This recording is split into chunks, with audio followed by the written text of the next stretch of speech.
ये बहुत दुख के साथ कहना पड़ रहा है हमें भी, और हम भी बहुत ज़्यादा उम्मीद लगाए बैठे हैं कि सोनम का सुराग कहीं ना कहीं बस मिल जाए। हमें भी आज नहीं तो कल यही उम्मीद रहती है कि आज नहीं तो कल सोनम को लेकर कोई जानकारी तो मिलेगी। अभी आप तक कुछ पता चला है वहां पर, क्योंकि जो सोनम के भाई हैं वो शिलोंग में ही, आपकी उनसे कोई बातचीत हुई?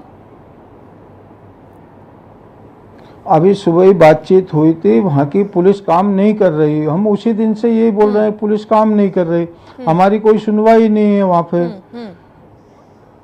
अच्छा, एक पोस्टर हम आपने यहाँ से, अब जैसे हम, हाँ, एक पोस्टर उसका भी जिक्र करना चाहूंगी मैं। एक पोस्टर आपने घर के बाहर लगाया है और उसमें आपने अपने दिल की बात लिखी है, जो कहीं ना कहीं सोनम जहां पर भी हैं वो यही सोच रही हैं कि काफ़ी दिन हो गए लेकिन अभी तक घर के द्वार नहीं देखे हैं। इस पोस्टर से आपकी क्या भावनाएं हैं वो ज़रूर हमें बताएं।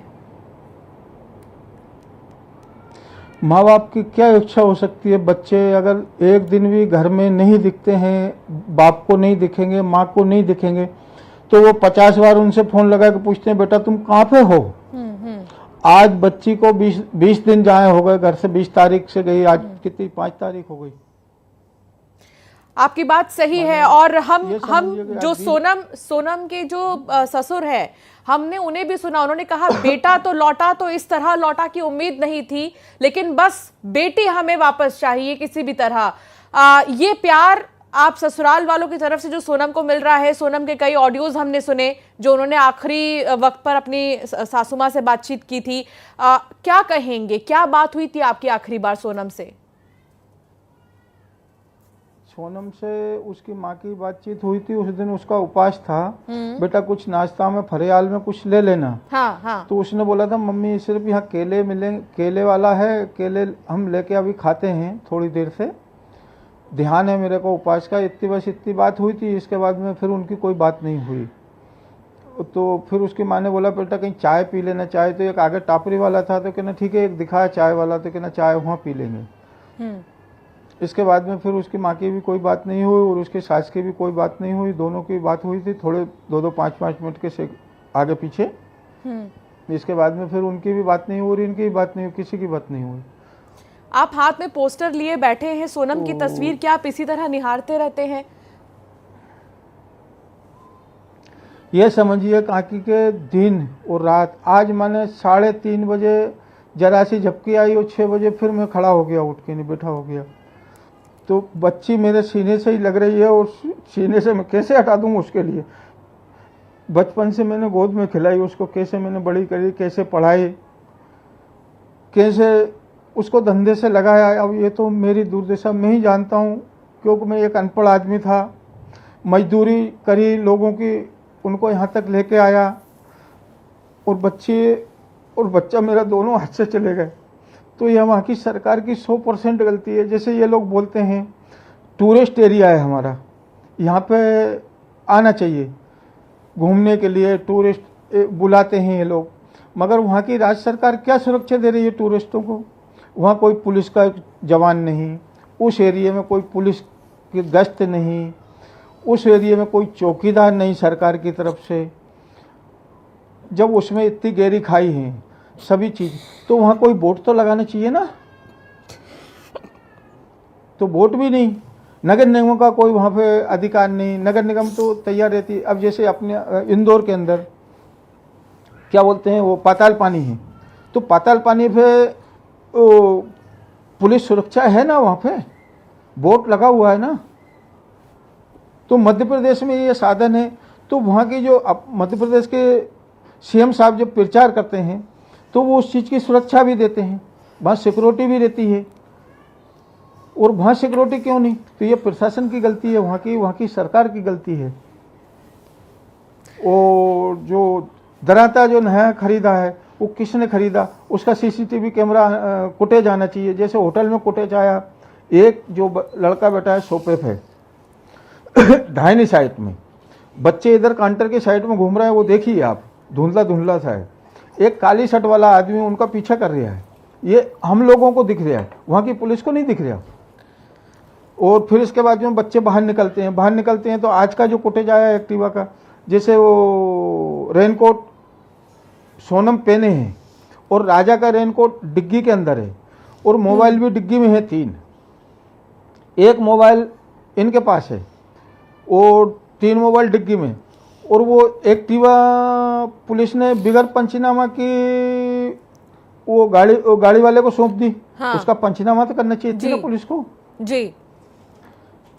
तो पंचनामा करती, डिग्गी खोलती, तो उसमें जब आपको चाबी क्या लगी लग थी, रहा है देवी तो जी? गाड़ी की 2 चाबी नहीं देवी जी, आपको क्या लग रहा है, अपहरण मेरे हुआ को है ये या लग कोई रहा है साजिश कि रची वहाँ गई की है? जो पुलिस प्रशासन है, हालांकि ये कह पाना, ये मैं आपकी भावनाओं को बहुत अच्छे तरीके से समझ पा रही हूँ कि एक जो बेटी होती है वो अपने पिता से कितनी ज़्यादा जुड़ी हुई होती है, और आपकी भावनाओं को मैं ये समझ पा रही हूँ कि शादी के बाद जब आपने उसे विदा किया तो आपने यही सोचा कि खुश रहेगी, जैसे आप सीने से उसको लगा कर रखे हैं सोनम को, और अभी शायद वो ये महसूस भी नहीं कर पा रही होंगी कहाँ पर, जहाँ पर भी वो हैं, कि आपके अंदर इस वक्त क्या बीत रही है। लेकिन आपका क्या मानना है देवी जी, अपहरण हुआ है, कोई साजिश है ये या समझिए क्या है? जैसे मैं हार्ट का मरीज हूँ, मेरा 2 बार बाईपास सर्जरी हो चुकी है। सोनम मेरी बेटी गोली खत्म नहीं होती थी, इसके पहले लाके मेरे गोली रख देती थी। मेरे मोबाइल में बैलेंस नहीं होता था, वो उठाए पलंग पर से मोबाइल देखे और उसमें बैलेंस डाल देती। आज मेरे लिए कौन मेरा मोबाइल में बैलेंस डालेगा, कौन मेरे लिए गोली ला कर देगा, ये बताइए। तो मेरे तो बच्चा चला गया, बच्ची नहीं, मेरा लड़का था वो। आपका बिजनेस भी सोनम ही संभालती थी? आपका बिजनेस भी सोनम ही संभालती थी? हाँ, पूरी जिम्मेदारी वो लेती थी? 150-200 आदमी को देखती थी वो मैडम, 150-200 आदमी को देखती थी वो अकेली। आपने उन्हें इतना मजबूत बनाया था। खर्ची देना। एक पिता जब अपनी बेटी को इतना मजबूत बना सकता है तो वो भी मजबूत रह सकता है। हालांकि मैं ये आपसे नहीं बिल्कुल भी कह पा रही हूँ कि आप इस हालत में मजबूत रहें, क्योंकि मैं ये समझ पा रही हूँ कि आपकी भावनाएं इस वक्त कैसी हैं, क्या है, और आप अपने भावनाओं को रोक भी नहीं पा रहे होंगे, और कई दफ़ा आप रोई भी होंगे सुबह सुबह उठ के जब आपको सोनम की याद आती होगी। लेकिन हम तो यही कहेंगे कि आप जैसे धीरज बनाए रखे हैं अब तक वैसे ही बनाए रखें, क्योंकि अगर सोनम आपको आएंगी और इतना दुखी देखेंगी तो शायद वो खुश नहीं हो पाएंगी, इसलिए आप हिम्मत बनाए रखिए। लेकिन आप क्या चाहते हैं अब देवी जी? सीबीआई जांच चाहते हैं? आप क्या चाहते हैं? मैं केंद्र सरकार से एक ही मांग है मेरी, अमित शाह जी से और मोदी जी से, कि मेरी बच्ची को मेरे गोद में लाके डाल दीजिए। वहाँ सीबीआई जल्दी से जल्दी भेज दो। सीबीआई पहले हमने स्टार्टिंग में मिलिट्री की मांग करी, आपने उस चीज़ पे ध्यान नहीं दिया, हमारा मिलिट्री नहीं भेजी आपने। अगर मिलिट्री भेज देते तो आज मेरा बच्चा जिंदा होता, मेरी सोनम भी मेरे पास में बैठी होती, एक साइड में मेरा दामाद बैठा होता, एक साइड में मेरी बच्ची बैठी होती। आज मेरे दोनों साइड में कोई भी नहीं है, ऐसे समझिए। और इन लोगों ने उस चीज़ का ध्यान नहीं दिया, और आज हम 5 दिन हो गए हमको मिलिट्री वो सीबीआई की मांग करते करते उस चीज़ पे भी ध्यान नहीं दे रहे। मेरी बच्ची के साथ में क्या दुर्घटना हो रही है, क्या हो रहा है, कुछ पता नहीं। वो क्या खा रही है, क्या पी रही है, कहाँ सो रही है, कहाँ उठ रही है, बैठ रही है, क्या स्थिति उसके साथ में। वो जो हेमान जो राक्षस जो पकड़ के उसको ले गए किडनैप करके, वो क्या कर रहे हैं उसके साथ में? देवी जी, आपने ज्योतिषी से इस बारे में भी मैं आपसे जरूर जानकारी लेना चाहूंगी। आपने ज्योतिषी से भी बातचीत की, आपने सोनम की एक तस्वीर भी लटकाई, वो भी उल्टी आपने लटकाई थी, लेकिन कोई सुराग, कुछ जानकारी उसकी नहीं मिल पाई अभी तक। क्या कहा ज्योतिषी ने? जैसे ज्योतिषी ने बोला था वो एक औरत का हाथ है, तो वो क्या बोलते हैं, जो आज की जो फुटेज आई है मीडिया की, पुलिस वाले ने नहीं निकाली वो फुटेज, मीडिया ने निकाली हुई, वही अपने इंदौर के मीडिया ने निकाली हुई है। वो फुटेज आई है जो एक्टिवा खड़ी हुई है, जहाँ सोनम और राजा दो ही हैं। वो क्या बोलते हैं, सफेद बैग जो वो सूटकेस है, वो एक्टिवा पे सोनम लेके पीछे बैठी है, राजा आगे एक्टिवा बैठे हुए हैं। फिर राजा उतरे, वो सफेद दिख रहा बैग सूटकेस। इसके बाद में जैसे राजा एक बार अंदर आए तो वो काले कपड़े वाला जो आदमी है, काली शर्ट वाला, वो उनके पीछे पीछे अंदर आया। फिर राजा अंदर से फिर बाहर लौट के गए, फिर वो आदमी बाहर गया, तो वो औरत वहाँ वो सोनम पे ध्यान रख रही थी, एक औरत थी वो। और फिर डबल से जो राजा अंदर गए होटल के अंदर, तो फिर वो आदमी डबल से होटल में गया। फिर रिटर्न राजा लौट के आए तो वो आदमी बीच में से फिर लौट के आ गया। तो वो बाजू में जो लाल कलर की गाड़ी खड़ी है, वो गाड़ी किसकी है? एक्टिवा के पास में ही गाड़ी है। और जहाँ वो एक्टिवा चल के जैसे कहीं भी गई है, तो वहां से उनके पीछे कौन लगा है इतना तो अपने को ही दिख रहा है कि जो लाल कलर की गाड़ी है। यानी कि देवी जी आप ये कहना चाह रहे हैं कि आप ये कहना चाह रहे हैं कि बाकायदा पूरी प्लानिंग की गई होगी, पूरी प्लानिंग के तहत कोई साजिश रची गई? हाँ, पूरी रेकिंग की गई है बच्चन की, पूरी प्लानिंग की गई है, रेकिंग की गई है उनकी बच्चन की, और वो होटल से रेकिंग हुई है। उसमें सोनम के जो भाई है सौरभ, सही नाम ले रही हूँ? सोनम के भाई सौरभ? गोविंद रघुवंशी नहीं, गोविंद रघुवंशी। गोविंद वहां पर मौजूद है और गोविंद ने डीआईजी से भी इसकी शिकायत की है। क्या इसके लिए इसका कोई रिप्लाई आया आप लोगों को? उन्होंने क्या आश्वासन दिया है? उन्होंने बोला कर रहे हैं जांच, वो जांच के हिसाब से जांच होगी, आपके हिसाब से जांच नहीं होगी। अब जैसे वो खाइन का उनने बोला, खाई का मत देखिए, मर्डर नहीं हुआ सोनम का किडनैप हुआ, और सोनम भाई और पास में ही है, माने 10-5 किलोमीटर एरिया में वो देखेंगे ना तो सोनम मिल जाएगी। अब जैसे अपने इंदौर के अंदर या कहीं भी बाहर कोई किडनैप होता है, क्या मध्य प्रदेश पुलिस की जरूरत है क्या देवी जी? इंदौर मध्य प्रदेश पुलिस की जरूरत आपको लग रही है वहां भेजने की? जैसे वहाँ की पुलिस काम नहीं कर रही, तो जो मध्य प्रदेश की पुलिस है वो जाके नहीं, वहाँ कुछ तो जवाबदारी से काम करेगी ना। होटल वाले से ही पूछेगी, गाइड का ही पता लगाएगी, होटल वाले ने दिया था कि एक्टिवा वाले ने गाइड दिया था, तो उसका आधार नंबर या उसका फ़ोन नंबर कुछ तो लिया होगा उन लोगों ने, उसका मकान का एड्रेस का नंबर कहाँ रहता है वो। तो वो एक लाल रंग की गाड़ी का जो आप जिक्र कर रहे हैं, क्या उसके बारे में कोई भी जानकारी पुलिस ने निकालने की कोशिश की आप लोग के कहने के बाद भी? नहीं, अभी तक नहीं की। और इसके बाद में जो गाड़ी का अपने जो एक्टिवा बच्चे चला के ले गए थे, उसका जीरो वहाँ पे आया, तो जो उसमें जीपीएस लगा था गाड़ी में, एक्टिवा के अंदर जीपीएस लगा था, ठीक है ना। तो उसके जीपीएस के अंदर 4 गाड़ी आई हैं, जीपीएस के अंदर 4 गाड़ी आई हैं, ये भी मीडिया ही बता रहा है। बाकी पुलिस इस चीज़ की जांच नहीं कर रही।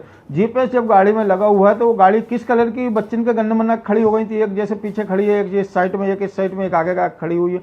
गाड़ी कौन से कलर की है, कौन सा नंबर है, जो आदमी वहाँ पे हैं, एक गाड़ी पे 2 आदमी बैठे हुए हैं, तो 8 आदमी हैं। वो 8 आदमी वो किस कलर के कपड़े पहने, वो तो जीपीएस में आया हुआ ना, जैसे अपनी कार में लगा रहता है, तो बगल वाली कार का भी उसमें आता है ना कि इस कलर की गाड़ी इसके बाजू में खड़ी है, कि ये आदमी ये अपनी कार से टिक के खड़ा हुआ है। जब बच्चन को वहां से क्या आप लोगों को कोई धमकियां भी मिल रही हैं देवी जी? भाई को जो गोविंद है, गोविंद को भी कोई धमकियां मिल रही हैं क्या? गोविंद को धमकी होटल से मिली हुई है। हाँ, क्या कहा जा रहा है? क्या कहा जा रहा है? राजा रुके थे उस होटल से, उनसे बोल रहे हैं आप यहाँ से निकल जाइए, आप हमारी होटल को और हमारी एरिया को बदनाम कर रहे हो। अच्छा, तो वहाँ की प्रशासन वो बच्चे की भी सुरक्षा सही ढंग से नहीं कर पा रही। आपको क्या लगता है किसका हाथ हो सकता है? तो केंद्र सरकार, अगर आप एक पिता के नजरिए से भी देख रहे हैं, आपकी भावनाओं को हम समझ पा रहे हैं, आपकी भावनाओं को पूरा सम्मान दे रहे हैं। हमारी भी यही कोशिश है कि जल्द से जल्द सोनम मिल जाए, और आपकी जितनी भी मन की बातें हैं हमारे जरिए हम चाह रहे हैं वहां तक आपकी बात पहुंच जाए। और कैलाश विजयवर्गीय ने भी इस बीच कहा है कि सीबीआई जांच की जरूरत पड़ेगी तो हम वो भी कराएंगे, ये भी आपको बता देते हैं। लेकिन ये जरूर आपका आकलन क्या कहता है कि शुरू कहां से हुआ सिलसिला और कहां तक पहुंचा? आपका आकलन क्या कहता है देवी जी? जी, आज भी 0/0 है। जिस दिन बच्चन ने जाके यहाँ से रिपोर्ट डाली थी उस रोज भी 0/0 था, उसमें कुछ भी नहीं मिल रहा हमको। माने 1% भी अगर आस होती वहां से तो हम आपको बोल देते कि हमको 1% आस मिली है। अब जैसे वो रेनकोट एक मिला तो दूसरा रेनकोट कहाँ है, एक शर्ट मिली तो दूसरी शर्ट कहाँ है, एक बच्चा मिला तो दूसरा बच्चा कहाँ है। ठीक है, एक आखिरी बात, एक आखिरी चीज जरूर बताइएगा, क्योंकि हमने बहुत बातचीत की और हम ये चाहते हैं कि जो आप चाहते हैं, जैसा आप चाहते हैं वैसा हो, और पुलिस थोड़ा ध्यान दे इस चीज़ की ओर। जो ये कहा जा रहा है कि पुलिस अच्छे से जांच नहीं कर रही है, हमारी ये कोशिश है कि आपकी बात हम हर जगह तक पहुंचाएं। देवी जी, आपकी हिम्मत की दाद देनी होगी। आप एक पिता हैं और आपकी बेटी आपसे काफ़ी समय से दूर है। बावजूद आपके आपने बहुत ज़्यादा हिम्मत बनाए रखा है। हमें चाहते हैं कि जल्द से जल्द सोनम मिल जाए। एक आखिरी चीज़ कुछ कहना चाहेंगे सोनम के बारे में जो आप सबसे ज़्यादा याद कर रहे हो? सोनम की हर चीज़ याद आ रही है, सोनम की हर चीज़ याद आ रही है। उसके 2 भतीजे हैं, ये समझिए कहा कि 6 बजे वो वापस से आती थी तो गाड़ी की आवाज़ सुन के दोनों बच्चे मेरे बाहर चले जाते। एक 2 साल का है, एक 8 साल का बच्चा है। हम लोग जब तक वो नहीं आती थी, जब तक 4 बार मैं शाम को 5 बजे से मोबाइल लगाना चालू कर देता, बेटा कब तक आओगे, कब तक आओगे। आज वो याद आ रही हैं। सुबह वो जाती थी 10 बजे, जी। पापा मैं जा रही हूँ ऑफिस पे। ठीक ठीक।